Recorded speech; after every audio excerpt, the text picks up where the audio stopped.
Virginia smoke. OVS. Old Virginia smoke. OVS. Old Virginia smoke. OVS. Old Virginia smoke. Welcome to Pitmaster, an Old Virginia Smoke podcast. I'm your host, Luke Darnell. Happy New Year to you. As like most people, I can't wait for 2020 to be over. This week has been particularly rough in terms of loss in the barbecue community. We lost my friend Chris Mumaw this week. Jeff Cole also passed away this week. And then Mike Mills, barbecue legend and mentor to this week's guest.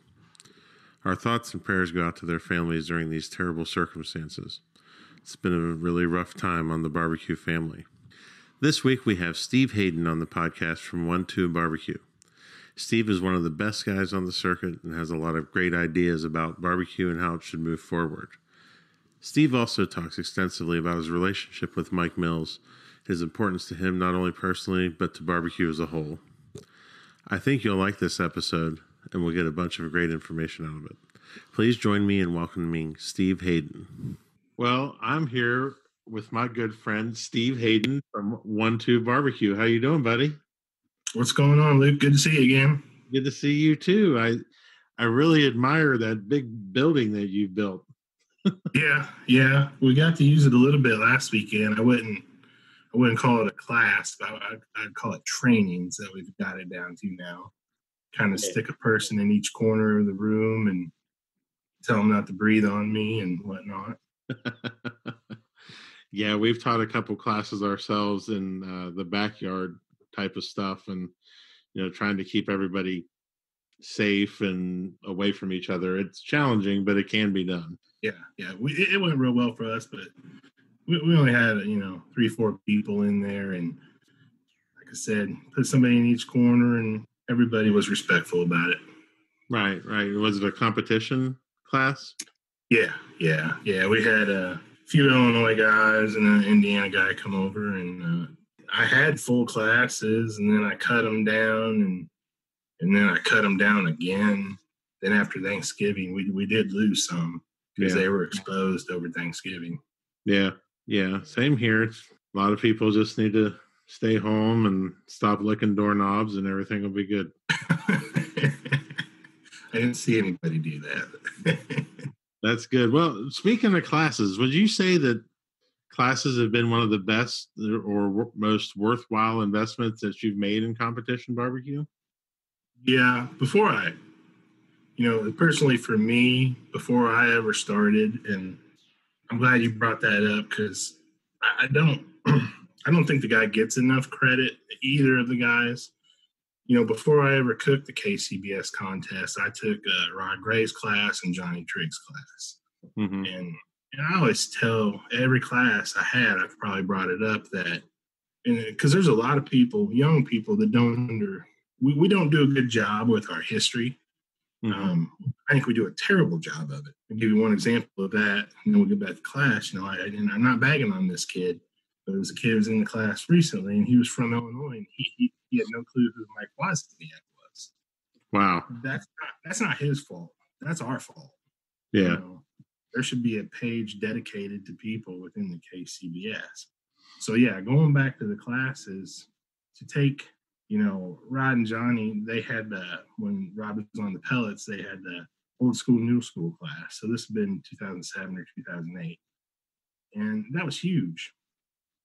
Because coming into that, I would have never understood most of what we were doing and most of what made you successful. And Rod especially, how creative he was in that, it's almost like a family tree or whatever. He's at the top, and any of their classes I've taken throughout the years, and even still part of mine 13, 14 years later, there's Rod and Johnny sprinkled in. Mm-hmm. I think some of the younger guys don't understand, Rod's not as involved in it anymore, but the guy should get a little bit more credit than he does. Johnny's been on TV, so he gets that credit, but at the same time, those classes are probably got us in some of the judging predicaments that we're in because it's so dominant and it's so widespread that you take a guy like Mike Wozniak, who's if you ever got to be around him and he actually let you in on anything, now not everything he did worked, but he's the most innovative cook I've ever been around. Mm-hmm. And he did crazy stuff, you know. He had a bandsaw on his trailer, you know, to cut ribs into riblets. You know, nobody did that kind of stuff. I think barbecue got to the point where if you were different, it was bad. You know, if it wasn't in that Rod Gray or Johnny or Cornfed came and the rest of them came. So it's weird because it's so important and it's one of the best things you can do. At the same time, it has definitely had an effect on competition barbecue. And you think that has been more of a driver in terms of teams not being able to separate as much in terms of the judging? Yeah. I think, you know, because I don't want to keep talking about Mike, but No, it's fine. He wasn't a guy that seemed to ever conform. I mean, he told me one time he was cooking in paper grocery bags on his pit. And I said, BS. We're at comp. He goes, come look. And all of his food and grocery sacks, paper grocery sacks on his pit, you know, and you know, we all seen different crazy things he did, and you know, his success started going down probably about the time that we all started learning from Rod or Johnny, or you know, after that it was all the Iowa boys, or you know. Mm-hmm. So I think, and don't you ever see that in some of your scores now, where you know you have a piece of meat that it's so good, or say brisket. Whenever I have a really marbled brisket and I nail that thing, it kind of seems like it doesn't do as well. And I've seen that. I've seen that this year. I've had people's briskets where they're just amazing, unbelievable. Mm-hmm. They'll get trashed. And I don't remember his name, but we had a table captain judge. It was in one of our classes last fall, I think. And that day I cooked 2 briskets, and one was just, you know, one of them ones you want. And the other was, you know, your regular Wagyu. And I just nailed the cook on the good one, you know, never even put a thermometer in until it was done. And it was perfect. And it was one of them where your blade goes down through it when you're cutting it. And you know, it's got the jiggle when you're cutting it. And I even told the class, I'm like, you know, you're lucky. We got this brisket today and I cooked it perfect. And there were some people, they're like, well, it's different, so I don't know if I like it. And then he stuck around after the class. I said, so tell me about those briskets. He goes, that one you loved? He goes, I didn't like it. And he goes, I know most of the judges I judge with would not like it. And I'm like, why? He goes, that's because that's not what everything else tastes like. And I'm like, well, there's the separation. There's part of the problem. When they don't see the pre-product like we do, the raw meat, you know, it's like if you go to a nice steakhouse, you see what they got and you have expectations. Well, they're not seeing that and they're not expecting all that richness. I think sometimes, you know, a great piece of meat like that gets you in trouble. I agree, but going back to the classes, you know, I've spoke a lot because everybody sits around and everybody wants to talk about the judging afterwards, and especially teams that had success not even 5-6 years ago, you know, we're winning every other week and stuff like that. And they're like, I don't know what's changed. And I'm like, well, every team out here has had at least one class, maybe 2, probably 3. The bell curve is tightened, you know, in terms of what we're all cooking. And I think I agree with you. We're all cooking a lot of the same stuff and putting it out there. One of the things that I've always wanted to do is to go cook a contest and just do a bunch of that off the wall shit stuff that they never see. Turn in pork with a mustard sauce, stuff like that. I want to cook baby backs. Yeah. I want to try it out. And I might just throw that in at some point this year, you know, just to, because we did that in the beginning. You know, in the beginning for me was 2009 was my first year. Mm-hmm. You know, we'd throw them baby backs in there every once in a while, like if we went to Southern Illinois or something, and you'd score with them. But I think you get to the point where you don't want it to cost you a GC. That stupid desire gonna cost me a couple $1,000. And and everything that's tied in with that as well. like, going to the Jack, going to the Royal and things like that. There's so much emphasis put on those type of things that it's not worth being creative sometimes.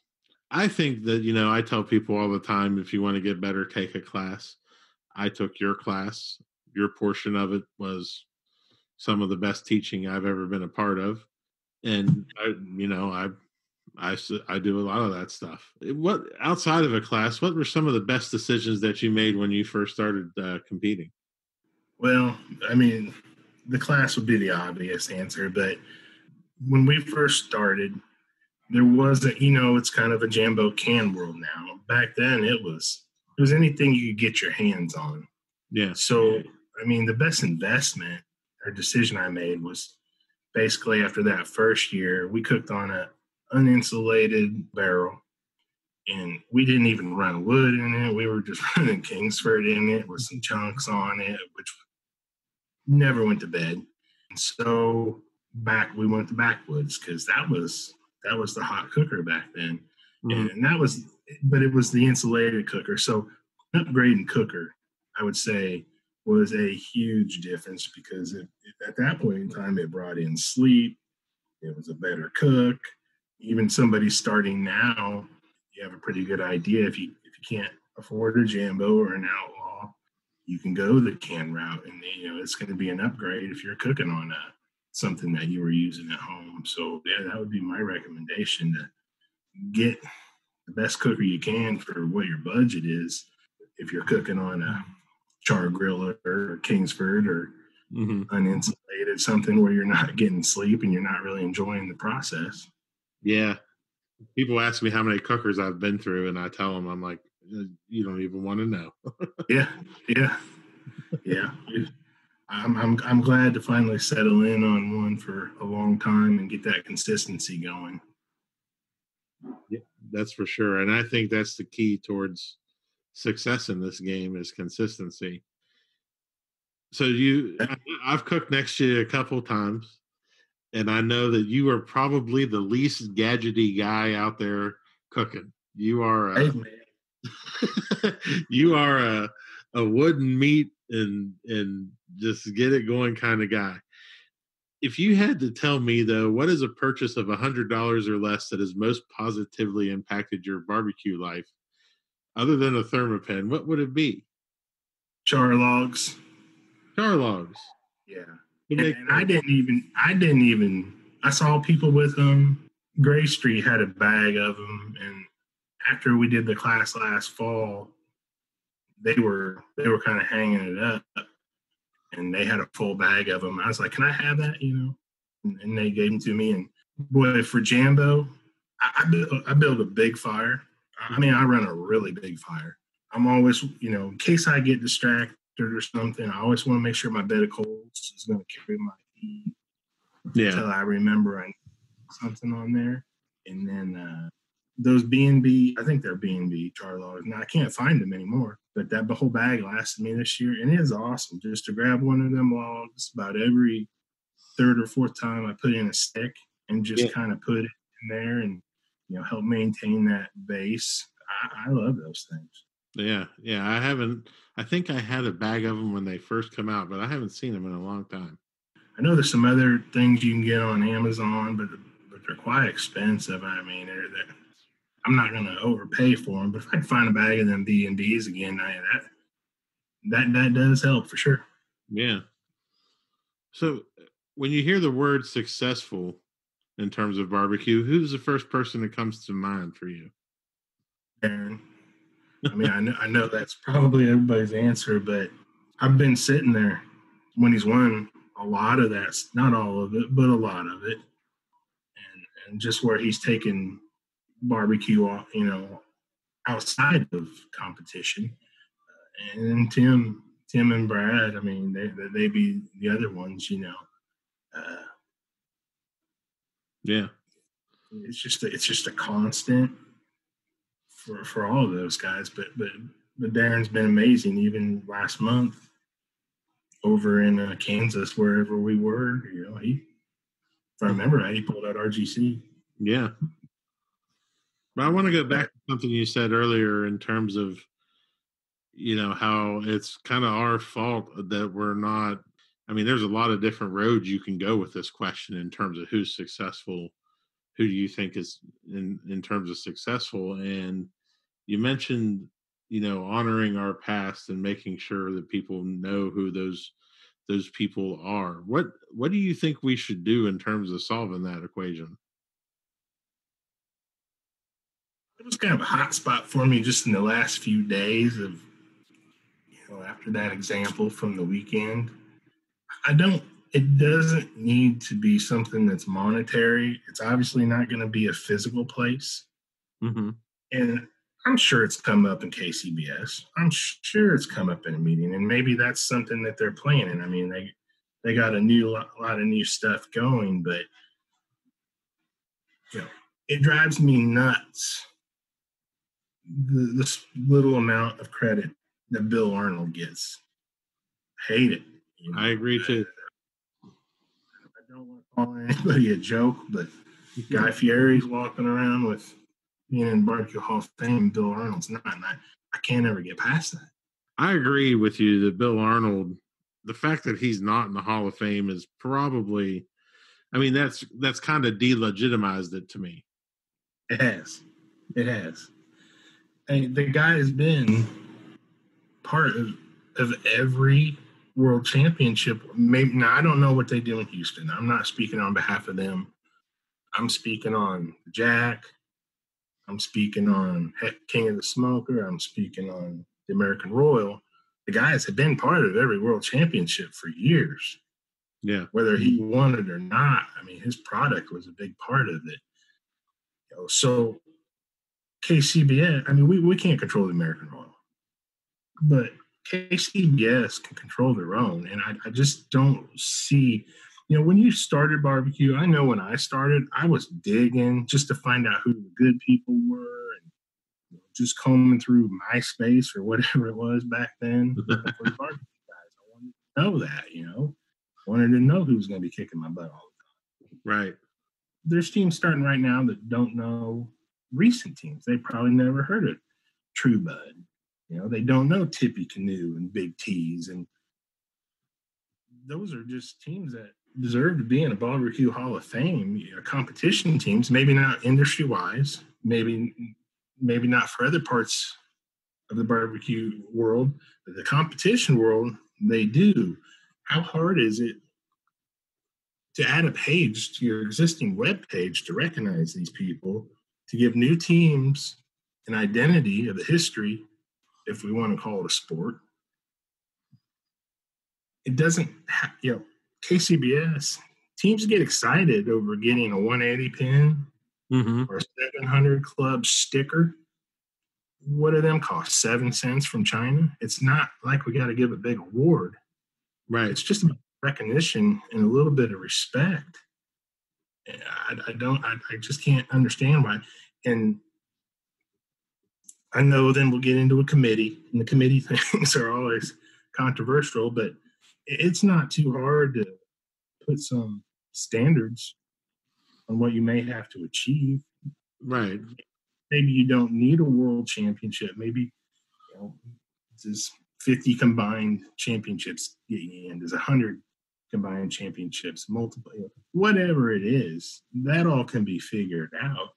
But let's start recognizing our history a little bit. I agree. And I think that's probably got to come from us as the pit masters, kind of honoring our own and honoring where we came from. I mean, part of the joy of being involved with the barbecue league and getting to meet all of you guys and is digesting that history, especially from, I didn't start until 2012.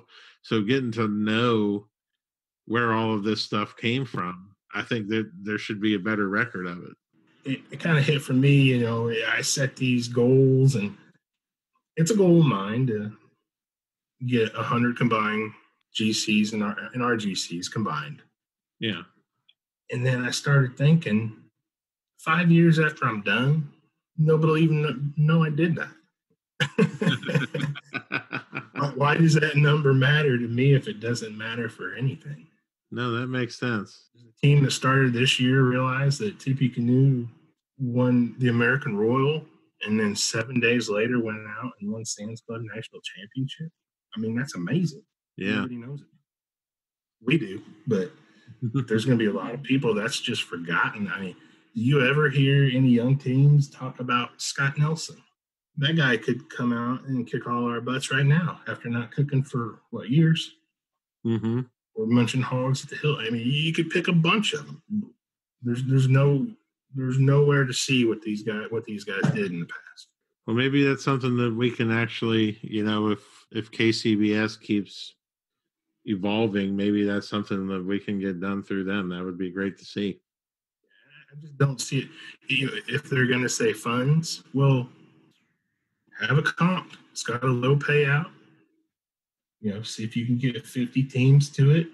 Use the proceeds from that comp to provide that part of the website, or if you want to give little trophies or whatever it is, a pin. Right. Seems like it could be done.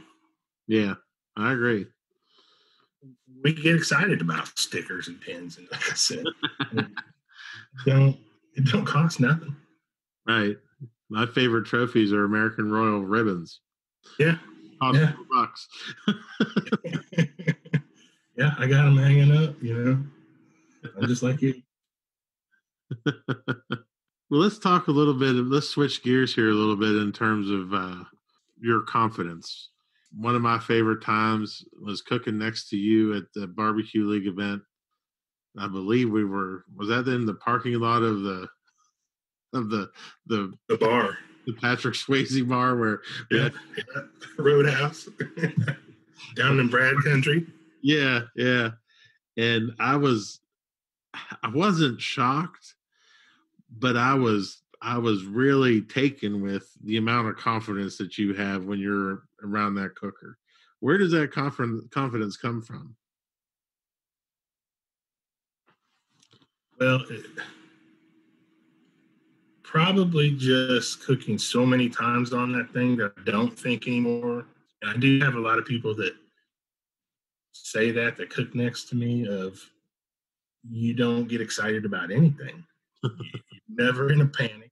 And it's just being in that situation before so many times where it did. And I think a little bit of success helps with that. I talked about in the class this weekend. I mean, it really all comes down to consistency. Yep. Doing the same thing, trimming it the same way, putting the same stuff on it at the same time, at the same temp. And that's one thing I always show in my class that people, they never believe is, I can tell you what temperature stuff's at without putting the thermopin in it. And you've taken it. My money muscles, they're at 211 degrees at 1025 every time on the dime. Yep. My ribs at 1125. They're 209 on the dime every time. The only in the chicken, it just shows by time. I don't even ever temp it, but my only variable is my brisket, and it's never off by more than 15 minutes. Yeah. And I think it's just the system. Once you get it down to where you don't have to think and you can almost go through the motions, you know that your product's going to be the same, and it's not on you, it's on the judges to decide whether it's good or not. I mean, you can only do what you do. But yeah, it's definitely the system or the program. Yeah, I was pretty amazed in your class when you were like, I can tell you right now that money muscle's 210, 211, and you stick a probe in it. And I was like, man, this guy is like pork Yoda. I don't I like that. I like that. Pork Yoda. Yeah. How has your career and life experiences outside of barbecue helped you to be a better pitmaster on the trail? I guess I'm cheating on the answer because the answer to that is barbecue, and it's that as a long-haired no good at 21 years old or whatever, Mike Mills hired me. And some of what went on for that couple of years when I was in there, it didn't hit really until later in life, because you're dumb. when you're that age. But just how, man, that guy's, you want to talk about calm through the processes and stuff. It's that guy. And just looking at what he did and everything. I mean, what an effect that had on me. And then I know I'm straying from the question, but No. just to when I started to go back to him and really start to get to know him starting in 2009. I worked for him. I can't say I knew him. I just knew what he taught me and how he treated me. And you don't think about them things until you're older. And then, like, man, that guy, he had no reason to treat me that well. Mm-hmm. And just small things, but it was that was my first real experience with like real barbecue. It's sad to say, but in Central Illinois, everybody's a hog farmer, but barbecue's like, ground beef with some malls on it or open pit. And so to go into, his restaurant and experience that food and learn how it's made and then learn about the competition part of it. Mike still has, I haven't got to see him in a while because of all this, but look forward to seeing him every time, try to learn something from him every time. But huge advantage. I don't even think I can tell you 100% without that experience 25 years ago, I wouldn't be doing this. Mm-hmm. I wouldn't have thought to come back to it. Yeah. So, yeah. That's great. We talk a lot about our successes. Barbecue people love to talk about what they've won and where they've been. And my favorite thing to talk about, though, on this podcast is failures. Do you have a failure that happened during a competition that you really learned from that sets you up for success later? During the comp or at awards? Either or, or both. I mean, if you've been around and involved in Royal or King of the Smoker, I've had some of the biggest setbacks known. I think. Brad had a similar one, but 2017, I had first place in pork at the Royal, fourth place in ribs. Knew I had a good chicken, but I knew I didn't. I knew my brisket stunk, and it got all the way down. And I was like, man, we're gonna get like third. I think we didn't get third. I was like, holy crap, we're gonna get reserve. Didn't get reserve, and then by that time, I had, I don't know, 50, 60 people scooching in around me, Scott Key in my lap, jumping up and down. You won. And when they called Travis, I heard 5,000 people go, oh, or 3,000. What? I mean, what a horrible feeling. What a horrible feeling to go from, man, I'm going to win the American Royal to, man, I did blow it. And I think that, prepared me a little later on, but it happened again 5 weeks later at the King of the Smoker. Mm-hmm. Had a couple real high calls, and it got down, and everybody thought I won. And Blaine only had one call, and he got it. And I knew in the back of my head that my other stuff wasn't that good, and those were two big blows. How many people want to get that American Royal trophy? I mean, not a lot of people have one, and that's always been my goal to win the Royal. But I always wanted that American Royal trophy, and I got it. And I kind of, when I didn't win, it was depressing, and we kind of stuck around, and we were walking back to the trailer, and I didn't get one congratulations on the way back to the trailer. I got like 50, sorry, man, sorry. So, it was like, these were from people that weren't holding a trophy, weren't holding a check. And, that was a horrible feeling.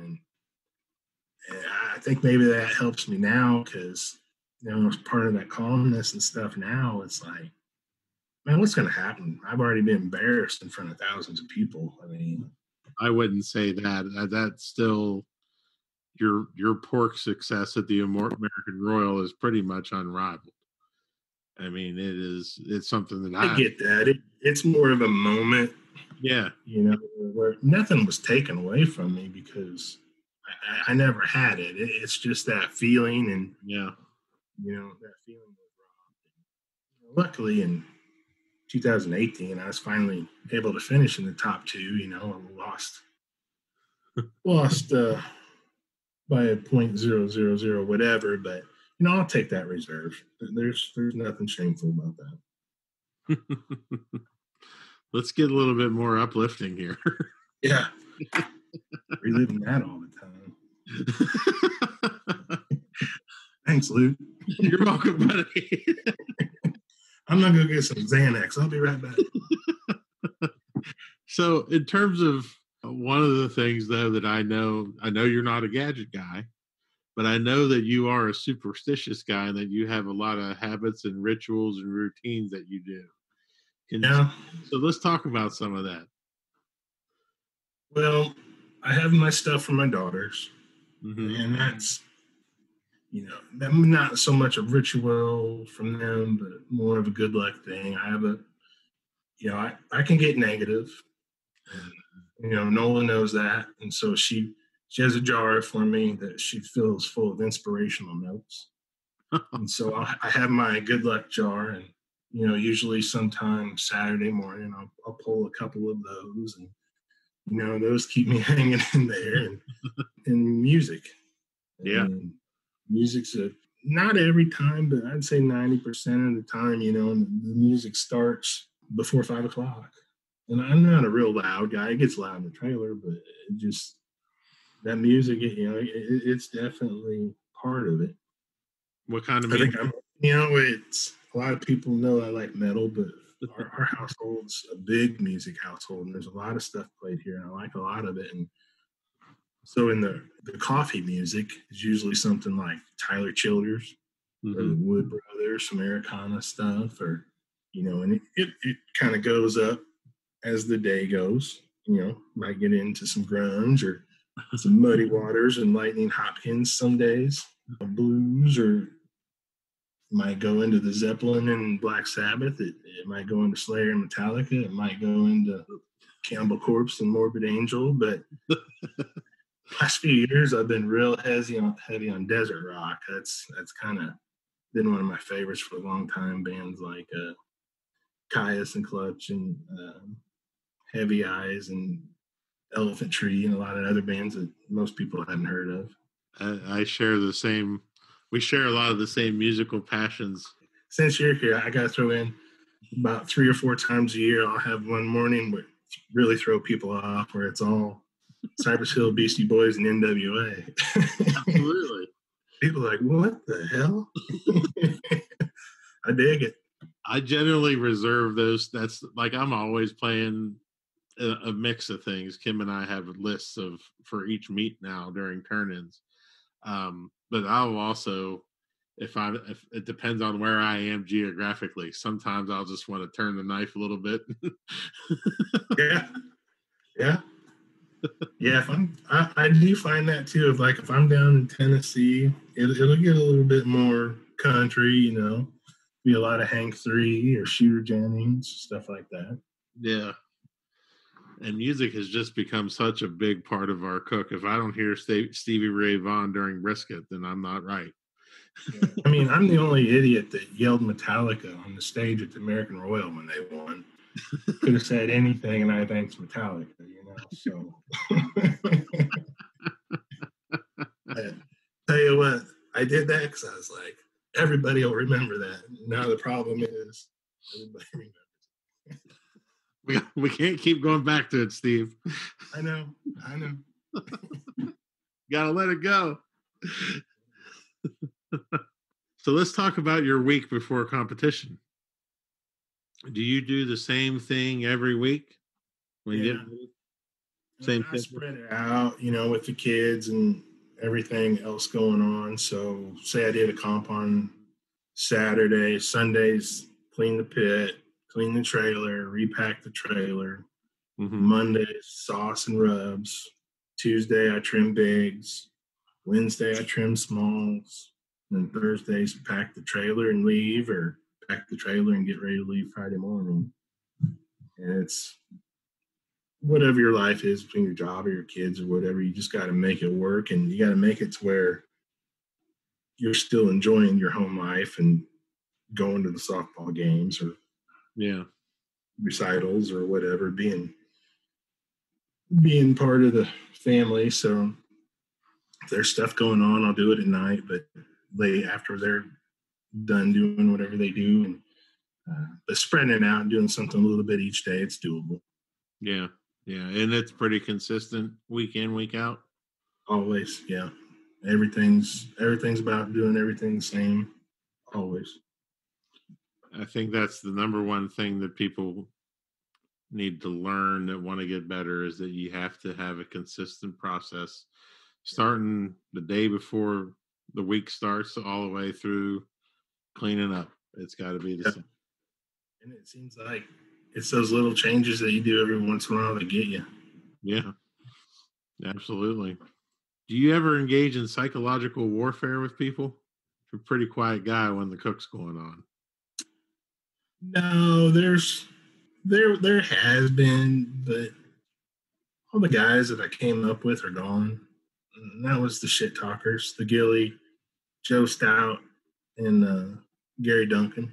Mm-hmm. That was my three guys, and we did a little shit talking and stuff. I think the thing that you can get people on is like my first 5 years. I'll go back to them again. Man, when you seen Mike Wozniak pull in, you weren't even playing for GC anymore. The best you could do was RGC, and that's the best feel. I mean, if you could pull in and people go, "Oh man," I mean, that's the ultimate. And I've heard that from a few people before, and that's the highest compliment you can get, if you can ruin somebody's day by just showing up. See, I think you're more sneaky than that, because I thought you were gaming me the whole time, because I was like, man, because I'm running around like a chicken with my head cut off, trying to get a fire going and worrying about the wind and all that stuff, and you're just like, what are you doing?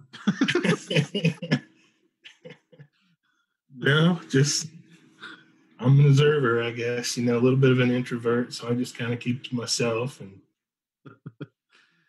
observe. I learned a lot that day just by watching what being calm can do for your cook. Yeah. Leave it alone. That's right. Well, Steve, we're into my favorite part here of the interview, and that's where we get into the rapid fire questions. What is one of your favorite pre, during, or post competition meals? Afterwards, it'd be ice cream for sure. If you're driving home, you go through those small towns and you see some little dairy barn, it's going to be good. In a small, like, farm town or something. Yeah. That's a for sure. And then if you're lucky enough, and Lucky's Q's there, man, you can't beat one of them pumpkin bars about 9 o'clock in the morning. Can't beat it. You can't. I agree. If she gave me 7 of them, I would. I mean, you seen that little baby Yoda eat them eggs on that show? That's how I would be with them things, man. Just one after another down the hatch. I remember the first time I had one, I was like, oh my. That's the correct response. And I don't even like pumpkin, and I was like, oh my, this is something good. So what do you see on about barbecue on social media that upsets or bothers you? Probably a few things. I don't mean to swear, but it bothers the shit out of me when I see people squeezing their meat to prove that it's juicy. What are you doing? Stop it. Number 2 is, man, I sure do respect the guys that have things out there to make new teams better. But when you have just a bunch of new teams answering a question and spreading so much misinformation, it's just like, man, don't do that. Don't do what that guy's saying. There's a lot of that. And sometimes I'll jump in and say, hey, man, you shouldn't do that. Here's what you need to do. You do it privately or you do it out in the open? I'll message them, or sometimes I'll do it out in the open. Yeah. I generally, I'll send a message and be like, somebody trying to get better, and then they're just getting worse information. It's, if we don't, you don't want to get beat by the people, but at the same time, if people quit, if they don't start getting calls or getting better, we don't have anybody to compete against. So right, you gotta help here and there. What's your favorite present that you like to give to people? I knew that question was coming, and I struggle with it because nobody wants anything musically from me. Well, we could skip it. There's tougher ones to get to. Yeah, that one's, being an introvert, I'm not Santa Claus out there. Well, I can answer. I get to know you. I'll give you the shirt off my back, but I'd be lying if I said I was out there spreading joy and delivering presents all the time. So if you could have a gigantic billboard anywhere with anything on it, getting the message out to a bunch of people, what would it say and why? I don't live by a lot of mottos, but growing up, there was two. Growing up, there was one. And then when I got into college, there was another thing. One of my college buddies from down south told me one time. And they both are relevant, and I'll go with the one. I'll tell you both.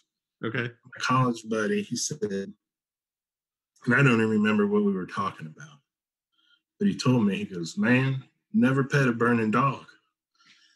I'm like, what?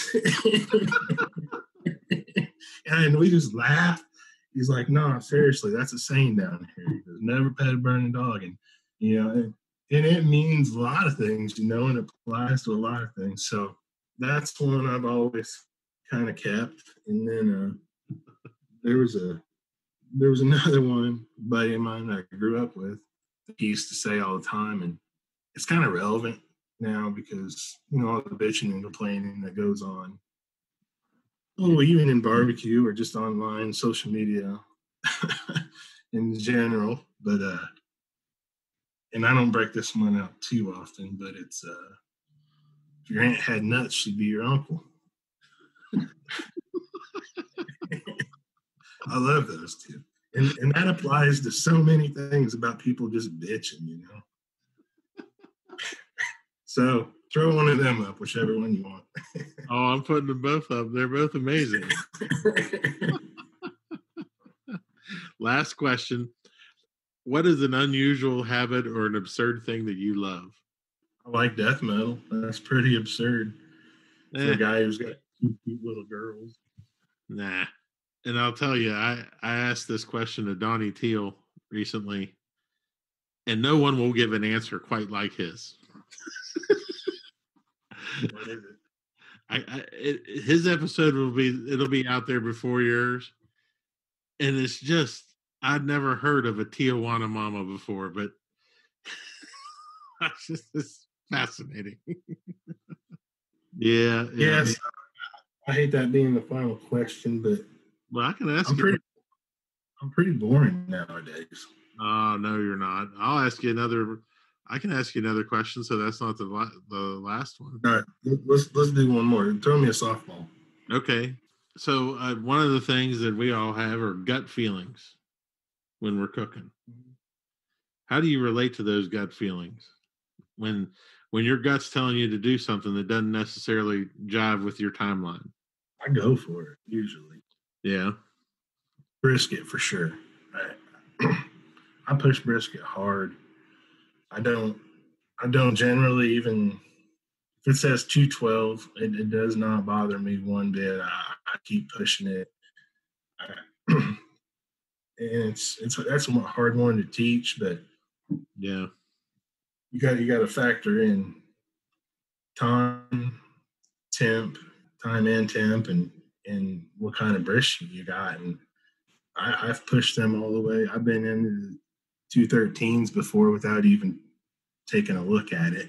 I'll have a pro, chef mate or whatever in it, but Yeah. you never know until you physically push something into it. But I go with my gut a lot on brisket. Well, that's a good. That's a boring. That's A good. boring way to end it, Luke. No, it ain't. I think it's a great way to end it. When it's time for the gut feelings, you got to go for it. My gut's telling me I better go make dinner for the girls. All right, buddy. Well, thank you very much for spending time with me, and this was a great episode. I really enjoyed recording with you. Hey, thanks for having me, Luke. And hopefully I'll get out there east like I was supposed to this year. I hope so. But I ain't coming to Virginia, though. I don't blame you. See what happened with Brad and Chris. They were like, wow, is it always like this? I was like, yeah, it is. Yeah. Right on, man. I'll talk to you soon. Okay, bud. Thank you for listening to Pitmaster, an Old Virginia Smoke podcast. Be sure to subscribe and like the podcast, rate the podcast, and to share it out with your friends. Also, be sure to check out the Old Virginia Smoke YouTube channel as well. We'll have another episode for you next week featuring Jerry Stevenson with Redneck Scientific. A lot of great stories and great tips in this next episode. For companies interested in advertising, please contact Old Virginia Smoke directly via www.oldvirginiasmoke.com. Pitmaster, an Old Virginia Smoke podcast, is edited by Chris Sedenka. Pitmaster, an Old Virginia Smoke podcast, is a property of Old Virginia Smoke LLC. All rights reserved. Copyright 2020. Virginia Smoke, OVS, Old Virginia Smoke, OVS, Old Virginia Smoke, OVS, Old Virginia Smoke, Old Virginia, Old Virginia Smoke, Old Virginia, Old Virginia Smoke, Old Virginia, Old Virginia Smoke. Old Virginia, Old Virginia Smoke. Old Virginia, Old Virginia Smoke. Old Virginia, Old Virginia Smoke. Oh, yes. Old Virginia, Old Virginia Smoke.